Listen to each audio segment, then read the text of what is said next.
Now, the hard left of the party are rejoicing. Ilhan Omar was among the first to endorse Walz's selection. She's posted this. She was very, very happy with that selection indeed.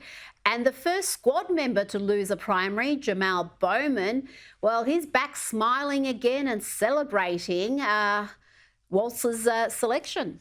It's Walz, baby. Let's go. Tim Walz in the building. Time to win in November, y'all. Let's go. All hands on deck. No staying at home. Let's go. Now, Ami, you said this decision could cost Harris the election.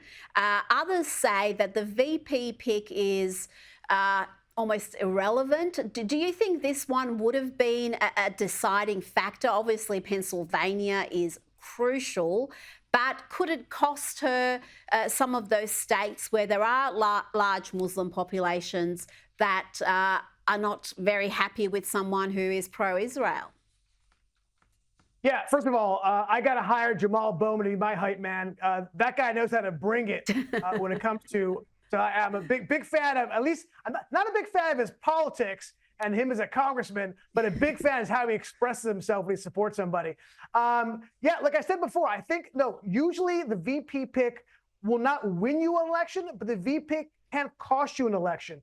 And I think this might be one of the weird things where it's not who he picked, but again, it was who he didn't pick. But look, they're going to have a problem with Tim Walz and the exposure of his politics. This was a massive unforced error.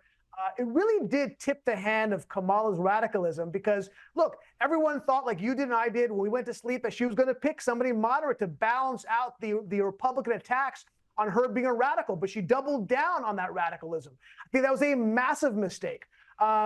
Look, when Bernie Sanders supports you and Jamal Bowman and Ilhan Omar, I think you may have a problem, right? I think that might be a bad sign as to where things are headed electorally. Look, Tim Walz is a problem. I can go through it. I don't want to spend too much time going through the issues he's got, but I'll go through a few of them and make a couple of notes. I mean, this is a guy who signed 104 executive orders during COVID.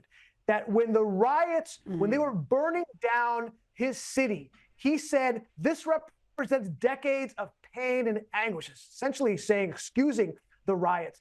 When immigration is the single largest issue, or the second largest issue in our country today, he wanted to issue driver's license to illegal immigrants. This is a problem. But I'll tell you one personal story about me in Minnesota. And by the way, not to mention the fact they picked a guy who's the governor of a state that the Republicans haven't won in 50 years, right? This is not a purple state. Yeah.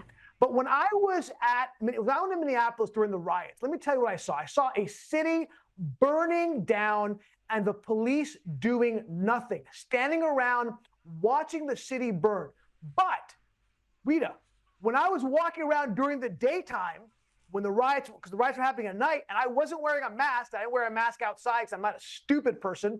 You know what? The police came right up to me and said, hey, man, you got to put your mask on. That represents Tim Walz right there in a nutshell. Yeah, his COVID-era policies are another way they can attack him. But my gosh, there are so many areas. The trans policies, you mentioned illegal immigration. He's all over the shop. But he's been one of these Democrats who's been pushing the JD Vance is weird line. He made a reference to it in his first speech as the rival vice presidential candidate. You know it, you feel it. These guys are creepy, and yes, just weird as hell. That's what you see. That's what you see. How effective is that line, Ami? Because as we've discussed, this is a man who put tampons in boys' bathrooms in schools across this state and supports a whole bunch of radical fringe-dwelling policies. Is he any position to be calling anyone else weird? No, it's not very effective. Look, I'm not the biggest fan of JD Vance as a vice presidential pick. I think he was okay. I'm not a huge fan of a number of his populist economic policies, his pseudo-isolationism. But let's see, he's weird. Okay, he was a Marine. He was a successful entrepreneur. He came from a completely underprivileged, oppressed background to go to Yale. Is that weird? Yeah, I don't know if that's weird. I think people should emulate that. But let me tell you, Rita, what is weird. What's weird is when you're on MSNBC and somebody says that, you know what he really wants? What J.D. Vance wants when he's talking about cat ladies and neonatalism? He wants white babies. Really? A man who is married to a brown woman who has 3 brown kids. Yeah, he's pushing for white babies. You know what, Rita? That's weird. That is weird. And J.D. Vance himself has responded to the left's collective attempts to smear him as weird. And he's pointed the finger right back at them. It's funny. It's like the people who call me weird want to give like hormone therapies and sterilize 9-year-olds. Like, I think it's a lot weirder than, you know, me just like living a normal life with my kids and my wife. But this is what they do, I think, is they latch onto a message and they try to sell it even if it's fake.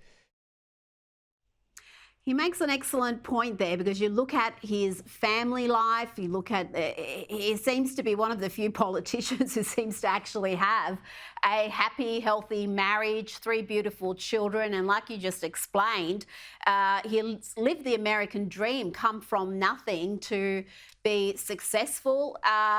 I think those attacks are eventually going to backfire once this Kamala honeymoon is over. Ami Horowitz, thank you so much for your time this evening. Always a pleasure.